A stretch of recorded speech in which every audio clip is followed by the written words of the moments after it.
À la tienne, Étienne. Il est samedi midi et demi. C'est l'heure de l'apéro, quoi. Je me suis rendu compte que je n'avais pas de pinte pour pouvoir boire ma tourtelle twist sans alcool.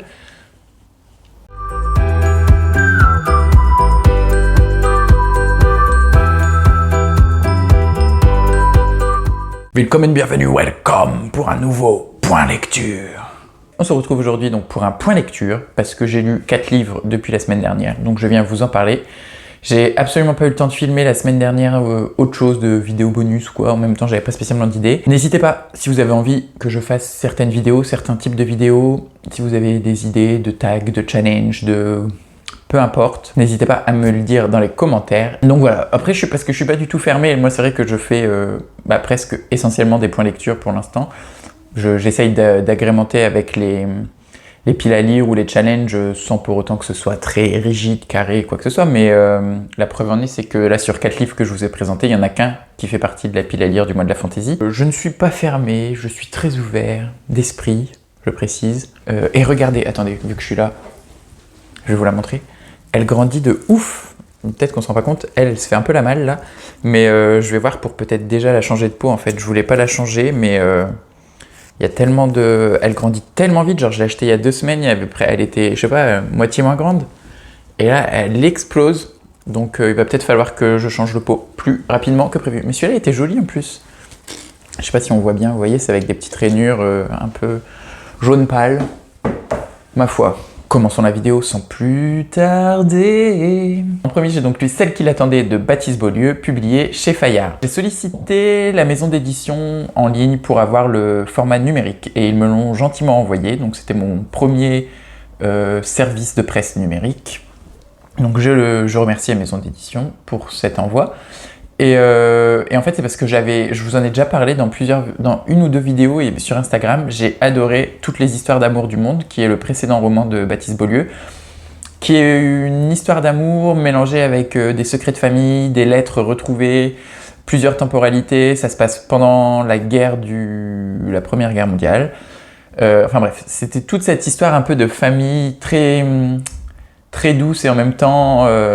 sur les secrets, les non-dits, enfin moi je vous le dis, vous commencez à le savoir maintenant, j'adore ces histoires un peu de non-dits, de secrets de famille, bien gardés ou non.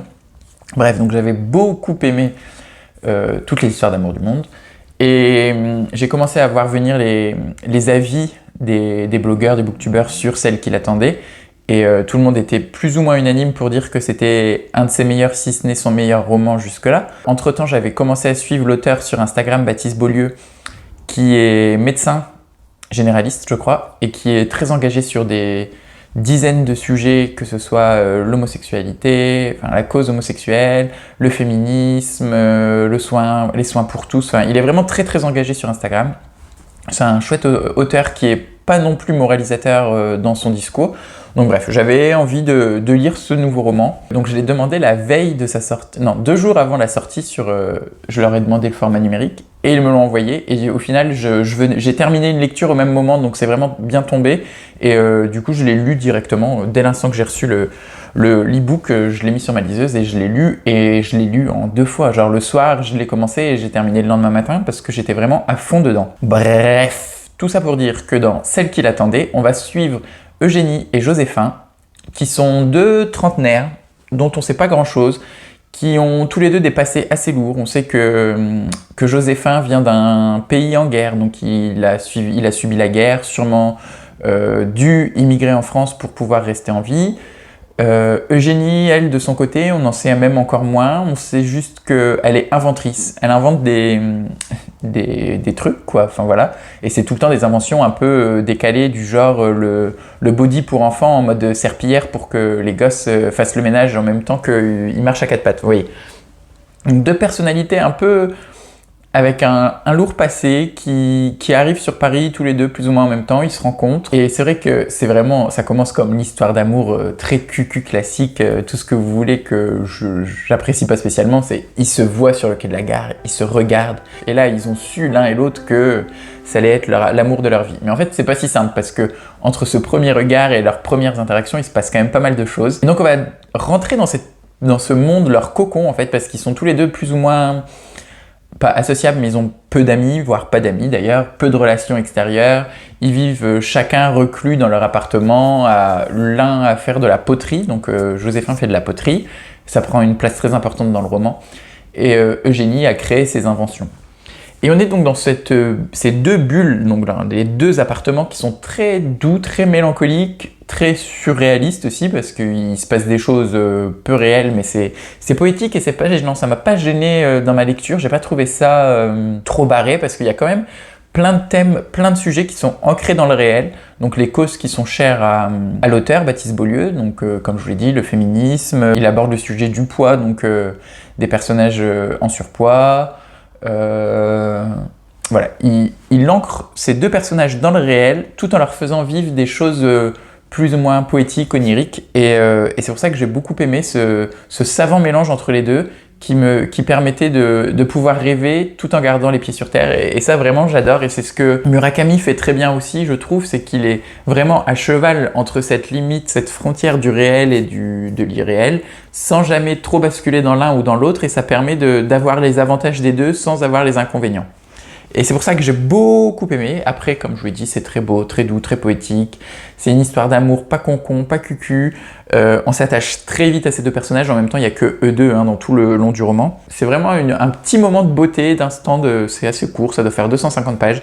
J'ai pris un énorme plaisir. Ça m'a fait penser également à L'écume des jours. Vous voyez, ce couple un peu onirique. Et voilà, c'était très beau. Ça m'a brisé le cœur, ça m'a fait rire, ça m'a fait pleurer, ça m'a fait sourire, donc je vous le recommande. Franchement, j'attendais à bien aimer, mais je pensais pas peut-être apprécier autant. Ensuite, j'ai lu Boom de Julien Dufresne-Lamy, qui est un très court roman jeunesse, qui a été publié chez Actes Sud Junior ou Jeunesse, je sais plus le nom exact de la collection, mais c'est chez Actes Sud. C'est un très court roman qui, moi je l'ai lu sur liseuse, devait faire à peine 70 pages, je crois.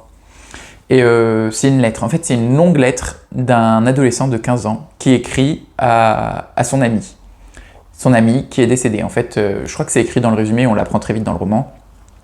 Ça fait suite aux attentats qu'il y a eu sur le pont de Westminster, le pont de la Reine à Londres, Westminster.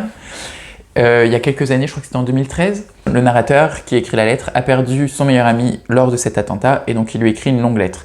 Donc évidemment, c'est pas très joyeux. Mais alors moi ça l'était encore moins parce que j'avais pas lu le résumé, je l'avais acheté sur liseuse il y a quelques temps parce qu'il devait y avoir une promo, je l'avais pris sur liseuse et je l'avais enregistré, donc je l'avais acheté et j'avais complètement oublié ce roman et c'est un soir lors d'une insomnie, je cherchais un roman très court dans ma liseuse pour pouvoir le lire pendant mon insomnie vu que je savais pas combien de temps ça durait et je suis tombé sur celui-là. Et en fait je n'avais plus aucune idée de ce que c'était, je me rappelais juste que c'était Julien Dufresne-Lamy et que j'aime bien cet auteur, mais sinon je n'avais aucune idée dans quoi je m'embarquais. Donc je crois que sur les 2 premières pages, on ne sait pas que la personne est morte, et il le dit à la 3e page ouvertement.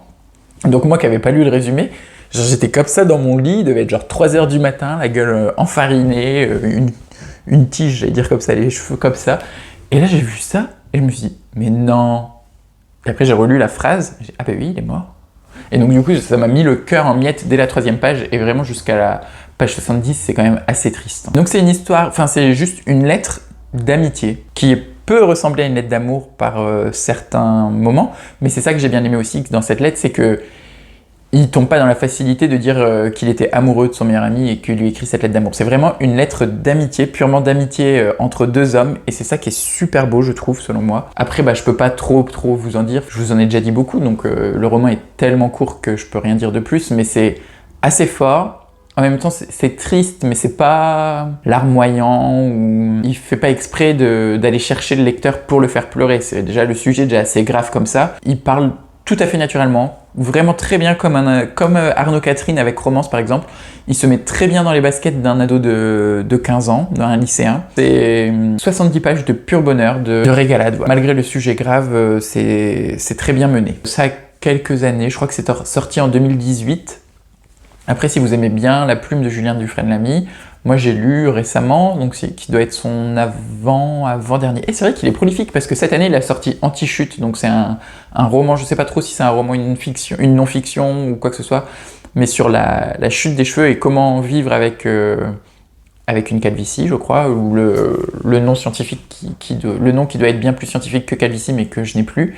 Donc il a écrit ça. Avant, il a écrit Mon père, ma mère, mes tremblements de terre, ou Ma mère, mon père, mes tremblements de terre, je sais jamais dans quel ordre c'est, qui est un roman sur un père qui transitionne pour devenir une femme, je crois, je sais plus, mais c'est sur la question du genre et de la transition. Et le livre d'avant que moi j'ai beaucoup aimé, c'était Joli Joli Monstre, qui est un livre sur le milieu des drag queens que j'avais dévoré. Enfin bref. Et du coup, entre Joli Joli Monstre et là, boum, ce très très court roman, j'ai extrêmement envie de découvrir plus de Julien Dufresne-Lamy. J'ai envie de découvrir mon père, ma mère, mes tremblements de terre. Anti-chute, ça me donne pas trop envie. Après, j'ai vu quand même de bons retours dessus. Autant vous dire que moi, je suis pas prêt d'être concerné par la chute de cheveux. Mais bon, c'est pas pour autant que je devrais pas lire le roman. Ce n'est pas un argument valable. J'aime beaucoup ce qu'il propose. Enfin, en tout cas, dans ces deux romans-là, j'ai beaucoup aimé sa façon d'écrire et les thèmes qu'il aborde. Donc, je pense que je continuerai à lire cet auteur à l'occasion, si je trouve ses romans ou s'il y a des promos sur La Liseuse ou quoi que ce soit. Ensuite, j'ai réussi à terminer Wicked de Gregory Maguire chez Bragelonne. Donc, je vous l'ai présenté dans la pile à lire du mois de la fantasy. Ça faisait partie de mon challenge. Je l'ai lu. Je suis venu à bout de ce pavé de 500 pages et c'est vraiment pas écrit gros, on voit que dalle. C'est vraiment 500 pages très denses, c'est écrit assez petit, le bouquin est assez gros, donc c'était vraiment très long, très fastidieux, très lent.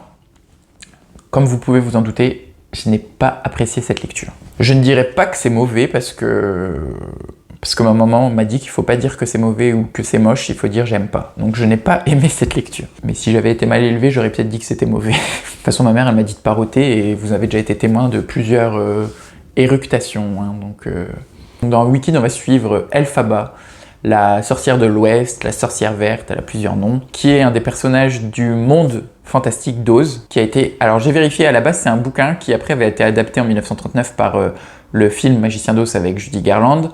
Et après, je crois qu'il y a une adaptation plus récente avec James Franco. Cette réécriture, enfin ce préquel en gros, qui a été adapté en comédie musicale. Enfin, vous voyez, le monde d'Oz, c'est très, très florissant. Il y a plein de choses qui évoluent dessus. J'ai l'impression que c'est quand même une culture un peu plus anglo-saxonne qu'européenne, le Magicien d'Oz et le monde d'Oz. Donc c'est bien plus connu outre-Manche ou outre-océan Pacifique, Atlantique, je ne sais plus. C'est l'océan Pacifique ou l'océan Atlantique? Je suis une vraie courgette en géographie. Je vous place Brest, Marseille, la Corse, Strasbourg, Reims, et après, je joue aux fléchettes sur la carte de France. Donc l'océan, ou outre-Manche, outre-océan. Voilà, Wicked, Oz, Wicked, tout ça, j'ai l'impression que c'est quand même bien plus ancré dans la culture anglo-saxonne qu'européenne. Et donc du coup, il y a quand même beaucoup de lecteurs. Ça, c'est pas précisé ici, et je sais pas si Bragelonne va traduire la suite, mais c'est un tome 1. En fait, Gregory Maguire a écrit 4 romans qui sont quand même plus ou moins des suites sur la sorcière verte et d'autres personnages qui interviennent dans ce roman. Donc il y en a 4, il y en a qu'un qui a été édité en France et les 3 autres n'ont jamais été traduits. Je pourrais même pas vous donner les noms d'ailleurs. Je ne lirai pas la suite, je peux vous le dire tout de suite. Donc on va suivre Elphaba, qui est la sorcière verte. Et le roman est découpé en 4 parties. Donc dans la première partie, on va suivre sa naissance, où est-ce qu'elle est née, comment elle a grandi avec son père, sa mère. Après il y a un bond dans le temps, on la retrouve en ville, faire ses études. Un troisième bond dans le temps où elle est devenue une pseudo-révolutionnaire, très engagée politiquement dans le monde d'Oz. Et la 4e partie, c'est un peu sa retraite en fait de sorcière, quoi. Et en fait, les 4 parties se suivent sans vraiment y avoir de lien. Enfin, on nous raconte toute son enfance, puis après, boum, ça se termine. On nous raconte toutes ses études. Après, voilà. Et il y a vraiment un fil rouge qui est très très mince. Et j'ai l'impression qu'il s'est appliqué surtout à développer une idée, une thèse, tantôt politique, tantôt sociétale, tantôt religieuse dans chaque partie. Il a développé sa thèse, puis après il a dit bon bah c'est bon, j'ai terminé ce sujet-là, on passe à un autre. Et en fait c'est ça qui m'a gêné, c'est que j'ai trouvé que c'était surtout un pamphlet écologique, politique, religieux, sociétal, tout ce que vous voulez, déguisé sous un monde de fantasy préexistant qui est sûrement vendeur, parce qu'on nous vend quelque chose sur le Magicien d'Oz, tout de suite les gens qui aiment bien cet univers vont se plonger. Mais moi j'ai pas du tout retrouvé la magie de la comédie musicale que j'adore, la magie du film que j'adore aussi. Les personnages sont froids au possible, même Elphaba, la sorcière verte, le personnage principal, je ne m'y suis pas attaché. Genre du début à la fin, je levais les yeux au ciel et elle m'exaspérait. tous les personnages qui gravitent autour d'eux, il nous les fait aimer quelques pages, puis après il leur fait faire quelque chose de complètement débile ou quoi que ce soit, qui te fait détester ce personnage. Et en fait c'est ça, tout du long, je lisais avec très peu d'intérêt, parce qu'en plus il ne se passait rien, strictement rien. Enfin il y a très peu d'événements, très peu de magie, de sorcellerie. Franchement si vous cherchez de toute façon un univers fantaisique, avec de la magie, des sorciers, des trucs comme ça, passez votre chemin, parce que c'est absolument pas le cœur du roman. Je suis un peu énervé parce que j'ai l'impression d'avoir été trompé sur la marchandise. Je vais relire le résumé là, savoir ce qu'ils nous promettent. Entrez dans un monde fantastique, si riche et si vivant que vous ne verrez plus jamais les contes de la même manière. Mais tellement pas, enfin, l'univers est assez riche, il y a même une carte au début. Donc oui, l'univers est riche, il y a une carte, il y a des différentes, comment ça s'appelle, différentes espèces, etc.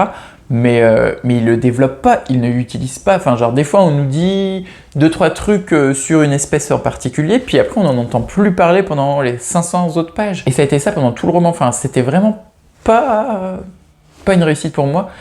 Et j'ai tendance à me dire, c'est un tome 1, parfois c'est très introductif, mais j'ai lu le résumé du tome 2 et ça raconte presque pas la même histoire. Enfin, c'est une histoire secondaire sur un personnage du roman. J'ai l'impression que c'est plutôt 4 tomes compagnons plutôt qu'une quadrilogie. Et ça m'a pas donné envie de lire le tome 2.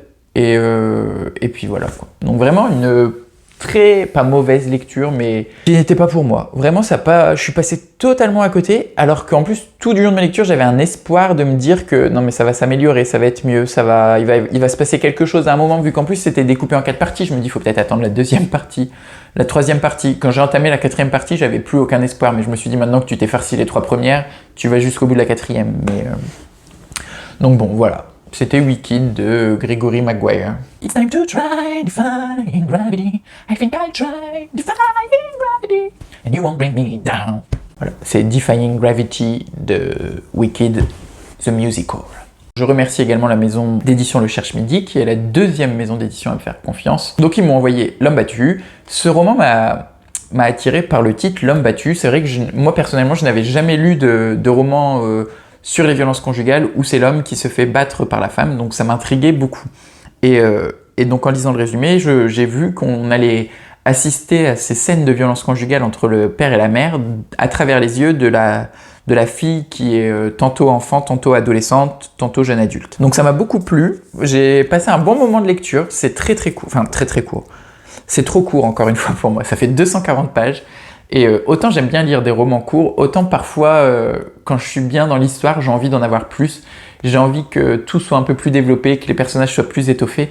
Et en 240 pages, il me manque souvent quelque chose. Ça, mis à part, j'ai quand même passé un très bon moment. Donc on va suivre Justine, qui nous raconte comment son père a subi les maux de sa femme pendant toute son enfance. Comment son père, après, en est venu à subir les coups de sa femme, à se faire rabaisser constamment. Vraiment le schéma classique d'emprise et de violence conjugale, juste les rôles sont inversés entre le mari et la femme. Statistiquement, je n'ai aucune idée, je ne me suis pas du tout renseigné, et il n'y en a pas mention dans le roman, à quel point cela existe en France. Quelle est la proportion d'hommes battus par rapport aux femmes battues, la proportion de plaintes reçues en gendarmerie, etc. Donc je ne sais pas si c'est quelque chose de très courant. J'ai un roc qui arrive, je le sens. Entschuldigung. Et en fait, cette mère très autoritaire, qui a une emprise immense sur son mari, elle a également la même emprise sur sa fille, et donc toute son enfance, toute son adolescence, la jeune Justine va détester son père. Alors que son père, c'est celui qui se fait battre dans le couple, c'est celui qui subit les sévices de la mère, et cette fille va le détester parce qu'elle va le voir comme un homme faible, elle va jusqu'à défendre et comprendre sa mère, pourquoi elle le frappe, pourquoi elle l'insulte, pourquoi elle le rabaisse devant ses amis, pourquoi elle ne l'autorise pas à faire ce qu'il veut. Et elle va dire, mais oui, ma mère, elle a raison, parce que cette mère est tellement présente, tellement forte dans la relation qu'elle va jusqu'à mettre les gens de son côté, et très peu de gens voient la vérité. Et suite à un événement dans la famille qui va tout faire basculer, Justine va ouvrir ses yeux et va revivre tous ses souvenirs d'enfance, tous ses souvenirs d'adolescence avec ses nouvelles lunettes de, en fait, c'était pas mon père le coupable, mais c'était ma mère. Et on va revivre tous ses souvenirs avec Justine en même temps qu'elle essaye de grandir, d'évoluer dans sa vie parce qu'elle a quitté le domicile familial, elle a son propre appartement. Donc elle va essayer de se construire d'un côté, et en même temps, on va avoir ces flashbacks de scènes conjugales entre le père et la mère, qui étaient très fortes. Vraiment, la mère, c'est l'acariate, la marâtre au possible, enfin, à foutre des claques dans la gueule. Enfin, oui, j'ai pas d'autres mots, c'est vraiment une grosse... Donc voilà, j'ai bien aimé cette espèce de déclenchement qui permet de voir les scènes sous un nouvel angle. Je me suis beaucoup attaché à ce personnage de Justine qui a du mal à construire sa vie parce qu'elle a été dans cette famille plus ou moins dysfonctionnelle jusqu'à ses 20 ans. Et donc elle est paumée, et il y a l'espèce de, je ne sais jamais le terme, si c'est Oedipe ou quelque chose comme ça, où elle côtoie tout le temps des hommes plus âgés qu'elle, ce réflexe un peu... pavlovien où finalement elle se tourne vers ces hommes plus âgés, et du coup on voit en filigrane comment elle en est arrivée à ce réflexe d'amour intergénérationnel, j'ai envie de dire. Donc c'était une très bonne lecture, c'est juste, ouais, ce qui m'a déplu c'est que c'était trop court, ça faisait que 240 pages. Je pense qu'avec 100 ou 200 pages de plus, on aurait pu bien plus découvrir cette relation très malsaine. On aurait pu même virer ça un peu plus sombre parce que c'était pas léger, mais parfois c'était pas... il n'y avait pas une ambiance très sombre, très pesante, même si les relations, les scènes sont parfois dures. Il n'y avait pas de... voilà, il me manquait un peu d'étoffe, d'ambiance dans le roman pour moi. C'était très, très correct, très satisfaisant. La plume, ça se lisait tout seul. Pareil, là, elle se met donc dans la peau de Justine qui doit avoir une vingtaine d'années. Elle parle vraiment comme une fille de 20 ans, ça semble pas faux. Alors que l'autrice doit avoir une trentaine ou une quarantaine d'années, je pense, une quarantaine d'années peut-être. Ça sonnait pas faux les mots. Ça se lit très bien, c'est très fluide. C'est un sujet qu'on n'entend pas beaucoup parler, même si là j'ai vu qu'il y avait un roman. C'est marrant parce qu'il y a un roman qui est sorti il y a très peu de temps, là, cette semaine, qui s'appelle La Claque de Nicolas quelque chose, qui est sur le même sujet, sur un couple dont l'homme est violenté. Et, ah oui, et du coup, à la suite de l'événement déclencheur qui permet à Justine de voir les choses sous un autre angle, elle va enquêter un peu sur son père et elle va découvrir des secrets de famille et du pourquoi son père ne dit rien, pourquoi son père ne réagit pas, pourquoi il subit les maux sans jamais lui réagir, pourquoi il subit les coups. Et donc elle va essayer de remonter un peu dans la vie de son père, mener une petite enquête. Donc moi, qui dit enquête, secret de famille, des trucs comme ça, je suis dedans, tu vois. Mais c'est pour ça, vous voyez, il y a le côté les flashbacks, le côté Justine qui essaye de construire sa vie, plus la mini-enquête sur son père.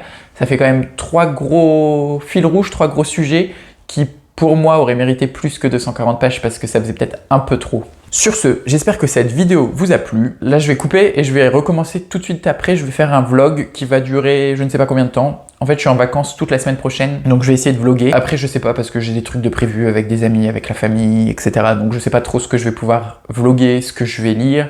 Mais bref, voilà, je vais commencer un vlog la semaine prochaine qui sera probablement en ligne le week-end prochain. Donc je vous souhaite en attendant de bonnes lectures, de bonnes découvertes et